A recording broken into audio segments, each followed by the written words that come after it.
Today we're going to talk about job analysis. And the first thing, if you talk to any of the former students that have gone through this program, so your second years or any students that have graduated and are now alumni, and you ask them one piece of advice about taking my tests, they would probably tell you that no matter what the test is, if you're not certain of the answer, go ahead and try job analysis. Because even if it's wrong, there's a chance you'll get at least a point or two out of me for at least saying job analysis. The reason for this is I'm kind of obsessed with this. And the reason that I'm obsessed with job analysis is it is one half of the entire equation of what we do in personnel psychology. And it's often the component that's missing from a lot of what we do as practitioners in IO psychology. The job analysis is the base of the pyramid upon which everything else has to flow. Because what we're really trying to do in industrial organizational psychology, and this is both the I and the O, personnel and organizational, is we're trying to basically measure things. We're bringing psychological measurement and the understanding of psychological concepts and constructs to the organization. And to do that, we need to identify a construct, we need to define a construct, we need to have a theory around that construct, and finally we need to measure that construct. And broadly speaking, there's three things that we actually can really get our teeth into and measure as psychologists.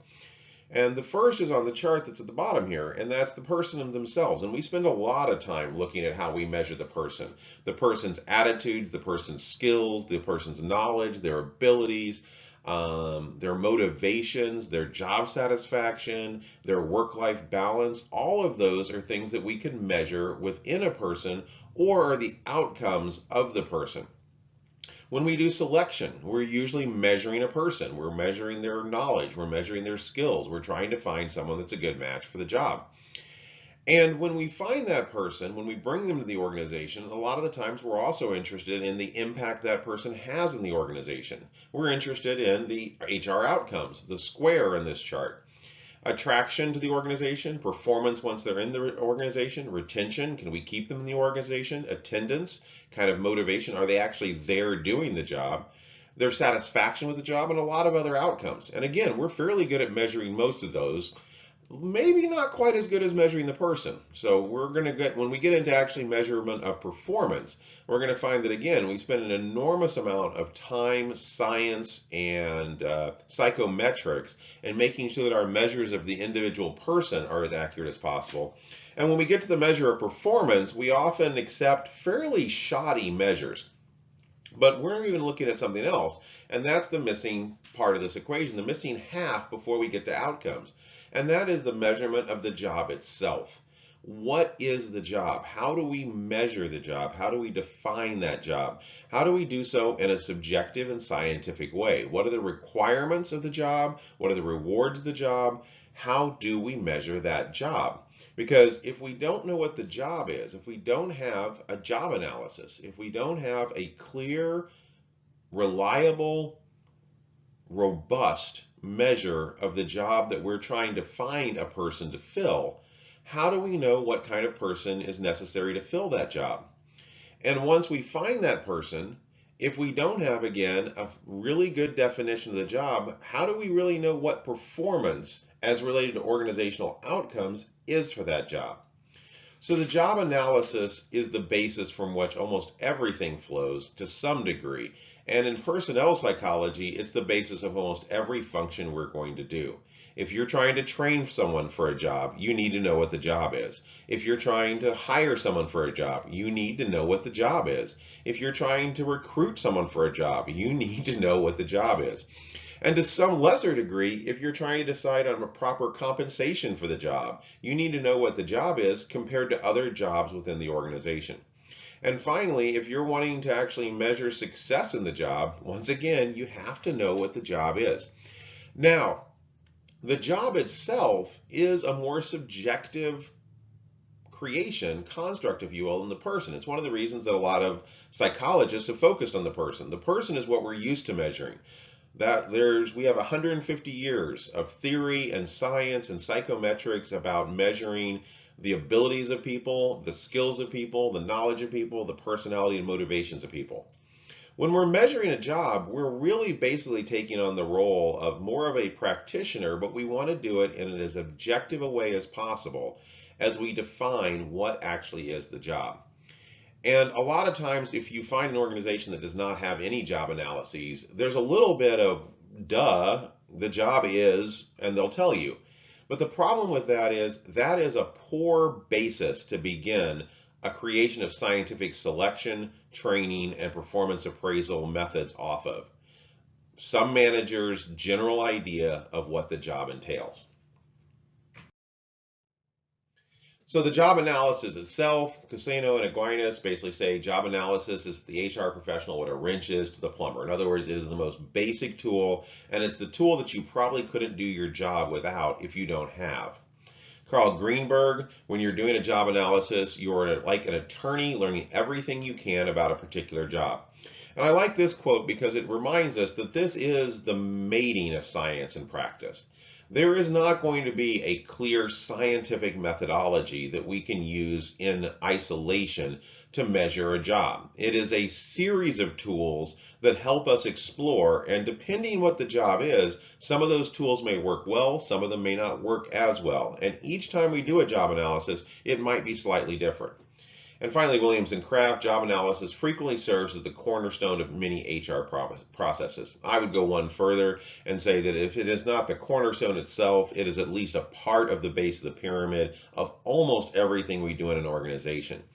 And if you don't have job analyses, it's not that you don't have a cornerstone. There is something filling that space. It is simply a no longer hopefully objective measure of the job. It's a subjective feeling of what the job is. And that's a poor place to start if we're trying to do science and practice. So a job analysis is the process of defining a job in terms of its component tasks or duties and the knowledge or skills required to perform them. I like succinct sentences that really need to be unpacked, and this is a very good example of a very succinct paragraph or sentence that has an enormous amount of information in it. So a process. Process, let's just focus on that word for a second. That means that we're going to go through a systematic methodology. We're going to decide on what tools we're going to use. We're going to decide on what kind of methods of data collection we're going to use. And we're going to decide on how we're going to use that data to define the job. So process, basically, we can put in hard psychological science. In defining a job, so we're defining a job. We're not trying to define a single construct in a person or even a single part of the job. We're trying to define the job. One way to think about this might be from more of a clinical viewpoint. We're doing a psychological makeup of an individual, except instead of a psychological makeup, we're doing a psychological makeup of a job. We're wanting to capture as much of that job as possible to allow other people to really have an idea of what the job entails, how it will act in various situations, and what's necessary to do the job. We're defining it in terms of component tasks and duties. So we're trying to objectively determine what are the actual tasks and duties that the job entails. And we're going to talk about various methodologies for doing this, but generally speaking, we are wanting to create a list of tasks. Very clear, very easy to understand, and fairly succinct. What do you do in this job? And some jobs may have a very small list of tasks, but almost no job would have only one or two tasks. Even the most simplest of jobs does involve stuff like preparing for work, understanding basic safety. So let's take, I often use the example of my go-to simplest job is ditch digger.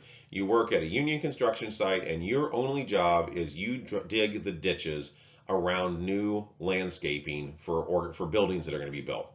But even that, you have to be able to read a plan. You have to understand where the ditch has to be dug. You have to understand how to dig different types of surfaces. What happens if you run into a rock? Is that someone else's task or is that something you do? And if it isn't something that you do, what's the process of getting someone else to take care of that problem to allow you to do your job? So even the most simple of jobs are probably still going to have a fairly decent list of tasks, because the goal here is if any of these tasks couldn't be performed by someone, it would result in the job at some point not being completed. So if you didn't know what to do when you ran into a large rock while you were digging a ditch through dirt, and therefore you couldn't complete your job anymore, that's a task that should have been on there, how to handle that situation. Now, you don't want to get so micromanagey that it becomes overwhelming. What you're looking for is basically kind of the bar I just set. Tasks that if they couldn't be completed, someone else would have to do them or some other job would have to be created. So what are the tasks that are necessary to actually complete the job as it's defined by the organization? And usually when we're talking about defined by the organization, we're talking about to complete the organization's goals. The next section is what are the knowledge and skills required to perform those tasks. So once you have the task or duties list, you now need to ask what specific knowledges does someone have to come in, or skills, or to some degree abilities, to be able to actually do the job.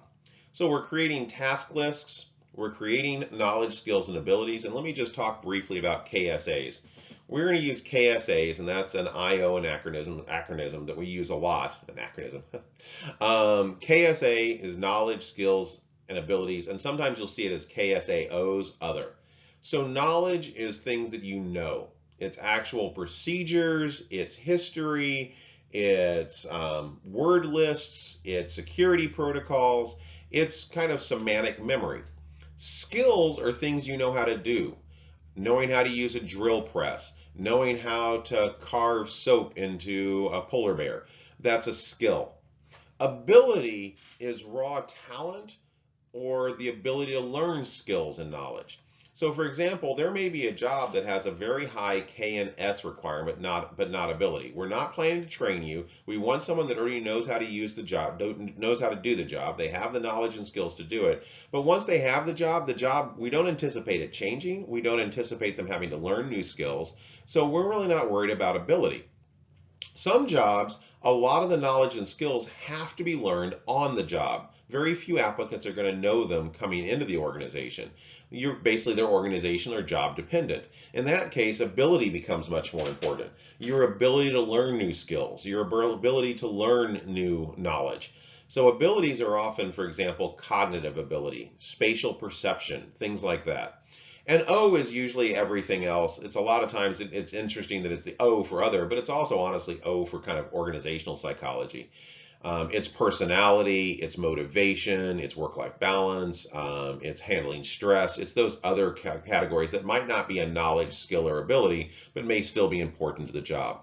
A final component of the job analysis, generally speaking in the most broadest of terms, is also a definition or a defining of the actual environment itself that you will be doing the work in.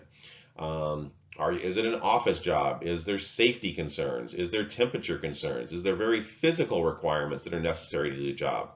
And again, the job analysis, this tasks, KSAs, and work environment are the foundation for most of the work in IO.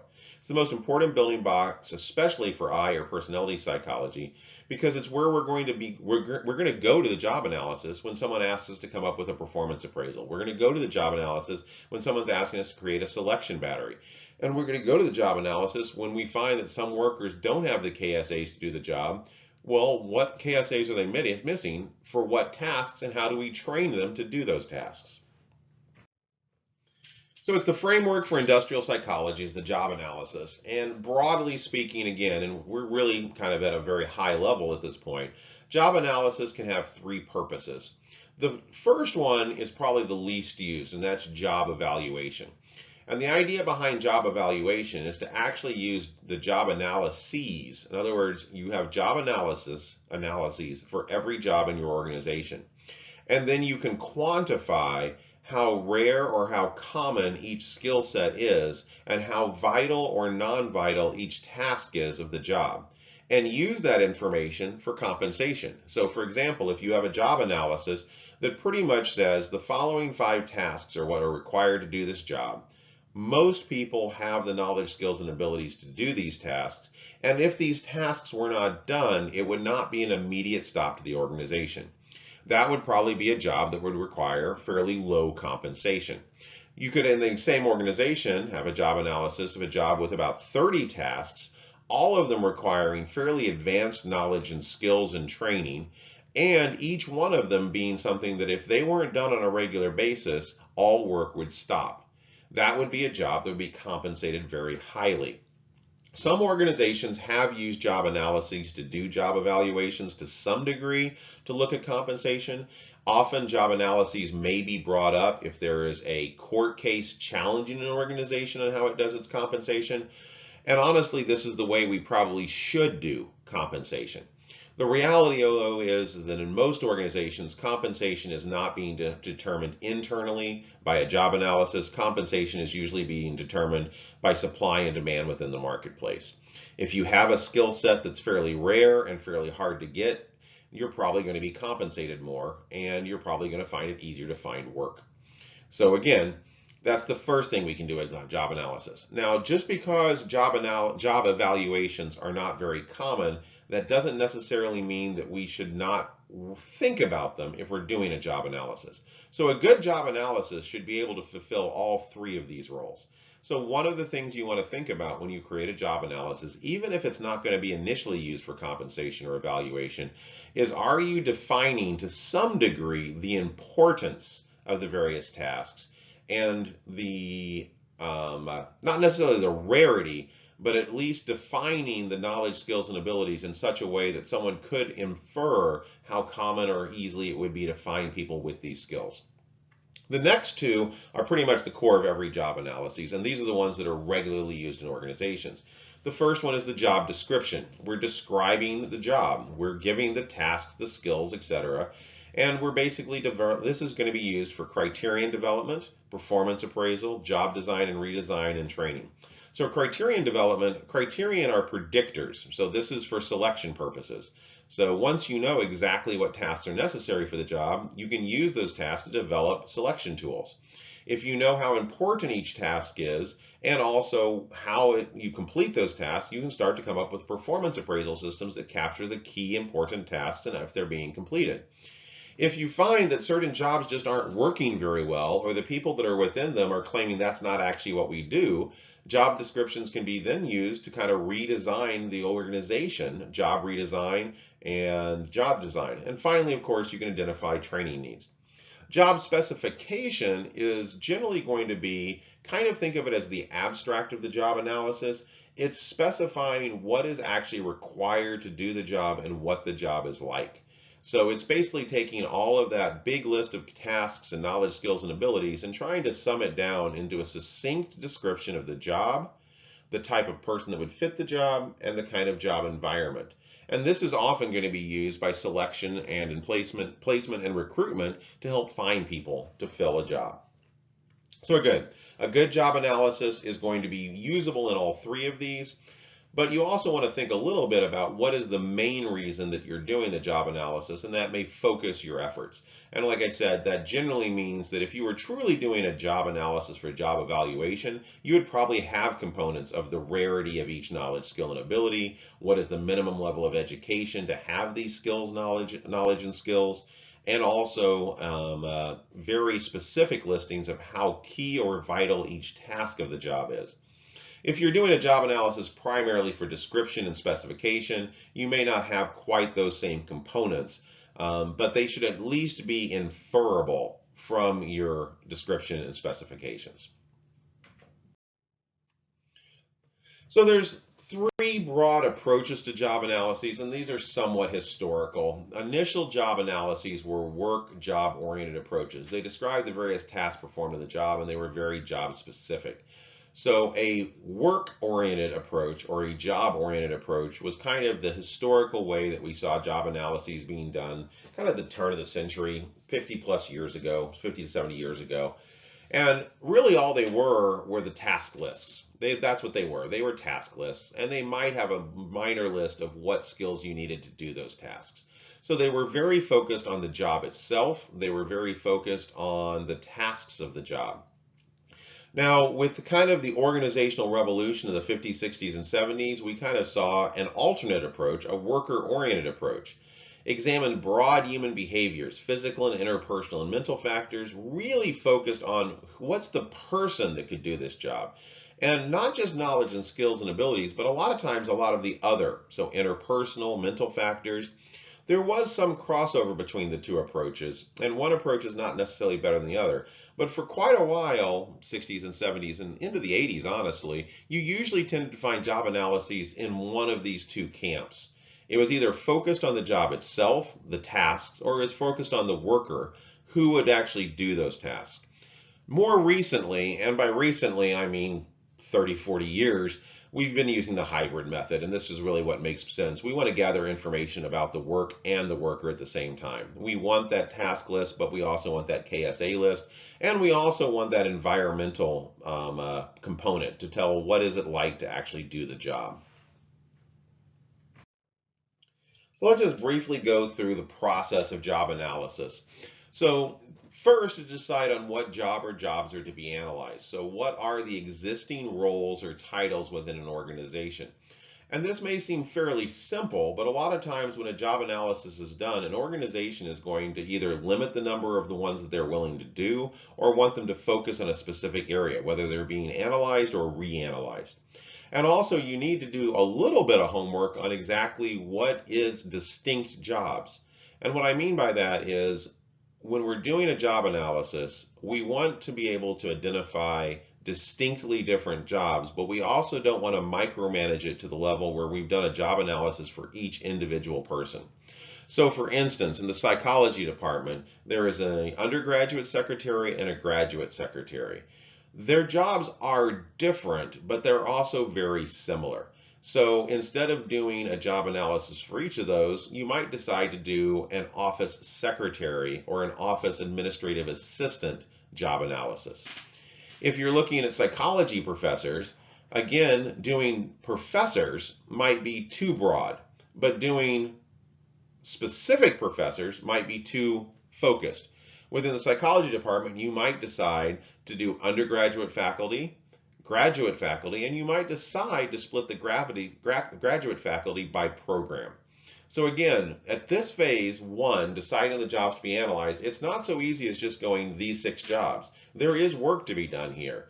And you need to be balancing what makes the most sense economically, what makes the most sense kind of logically, of what jobs need to be analyzed. Once you've decided on that, now you need to decide on the subject matter experts, SMEs. I prefer SMEs, by the way, and most people in IO psychology call them SMEs. It's interesting because in HR they call them SMEs. So it's a little bit of just kind of a definition of how various organizations or various, actually, I guess, career paths use different ways to talk about the same thing. So I'm going to use the word SMEs. So you want to decide on your SMEs, your subject matter experts who will provide the job data. So who are you actually going to gather data from?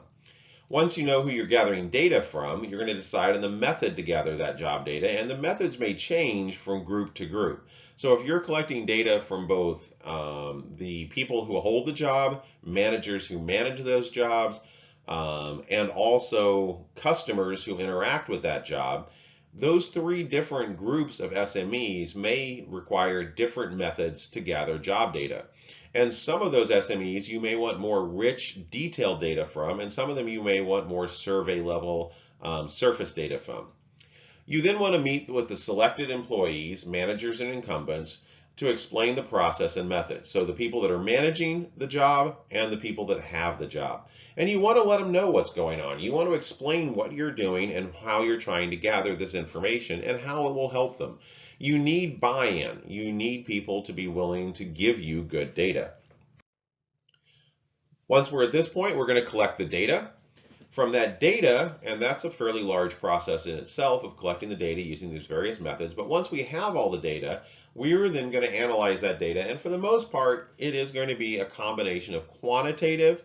So we are, for example, going to have SMEs that have the job rate various tasks on their importance. So we can use that data to basically rank order the tasks based on the average ratings of the SMEs.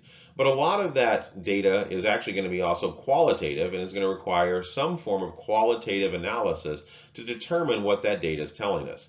Based on that, we're going to prepare a draft job description. We're going to do draft 1. We're going to write that job description. We're going to have the job description, we're going to have the job specification, we're going to have the tasks and skills that are necessary to do the job, we're going to have the actual KSAOs, and we're going to have the job environment and possibly even some additional information that we'll talk about. Once we have that draft, we're actually going to send it back to the SMEs for feedback. And specifically, we're definitely going to send our task list and our knowledge, skills, and ability list to the incumbents and have them once again rate how important those things are and how often they use them. In other words, we're going to double check what we've done. Finally, based on this data, we're going to revise and create a final job description. So this is how we're bringing systematic methodology to a fairly subjective process. So who are our subject matter experts? Well, our key ones are incumbents, the people that actually hold the job currently, but recognize that they are going to have a biased view of the job. They also are going to have a reason, or not necessarily an intent, but they are going to have a tendency to try to focus on the things that they like about their job most and not focus on things that they dislike. So for instance, in my job, 50% of my work and the importance of my work, according to my job description, is teaching. 25% is research and 25% is service. However, if you asked me questions about my job and had me define my job, honestly, I'm going to rate the service fairly low and I'm going to rate the research higher because I enjoy research. I'm not a big fan of service. So if all you gathered was data just for me on being a professor, you would probably come away with service not being very important and research being important. That's why you want to make sure you have multiple incumbents. You'll usually kind of get an averaging out of those various personal variances in what they like. You need supervisors, the people that actually are the ones that are watching the job and are actually tasked with both managing that job, but also determining if someone is performing that job well. How do they see the job? What are their expectations? You may also want to do customers if the job entails a lot of customer contact. If the job involves a lot of contact with another job subset within the organization, probably contacting them as well. So example, if you were doing the psychology administrative assistants or even administrative assistants in general throughout departments at the university, you would definitely want those administrative assistants as incumbents. You would definitely want the actual department chairs who are their supervisors, but you might also want to talk to the actual faculty who rely on their services. You may want to talk to undergraduates and graduate students that rely on their services.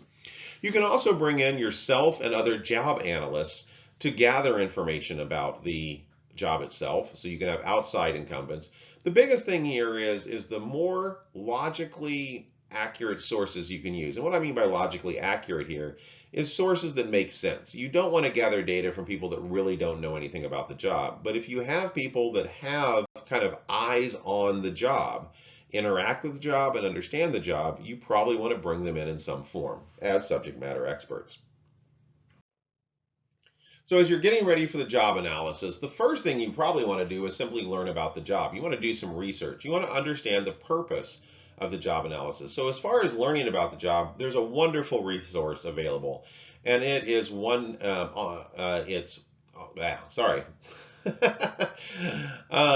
website is listed right there. It's called O-Net Online. So O-Net Online is basically a nationally available repository of job analyses. So the idea here is that if you're doing a job analysis, your first step is to find the closest job you can on O-Net and read their job analysis. See what parts of that job make sense to you, and also you can start to use that to create your questionnaires, your interviews, and your focus groups with incumbents to find out, does their job fit the O-Net listing? So O-Net is a great place to start because in the past, before O-Net, we had to kind of start from scratch. You had to just get down, kind of read job descriptions that were pre-existing, maybe watch the job for a day or two, do a bunch of interviews before you even had a general idea of what the job was. We can now, just based on job title, often go into a job analysis with a fair amount of the pre-work already done. Now, once we have that pre-work done, we also, again, want to just simply understand the purpose of the job analysis. And again, that's just that question, is this going to be primarily used for description, specification, or evaluation? And again, recognizing that most job analyses are focused on description and specification. So that just kind of brings us to this broader model. And I just wanted to end this first set of the lecture kind of talking about the big picture. So again, our sources of data include job analysis, analysts, including ourselves, employees, supervisors, and honestly, any other group that would make sense. Our method of collecting data, which we really haven't talked about yet, but we're going to talk about in the next lecture, can include interviews, questionnaires, observations, records, pre-existing job analyses. We're then going to collect all of that data to basically create a list of tasks, performance standards, responsibilities, knowledge and skill required, experience needed, the job context or environment, specific duties, and also equipment used. And again, from equipment used, what knowledge and skills are necessary for that equipment. From this, we're going to create a minimum of a job description and a job specification. So again, the job description is the tasks, duties, and responsibilities. Think of that as kind of the work-oriented approach. The job specifications are the skills required, the physical demands, and the knowledge requirements and abilities needed. Think of that as the worker-oriented approach. And both of these then become the bedrock for determining recruitment, selection, training development, performance appraisal, and in some cases, compensation.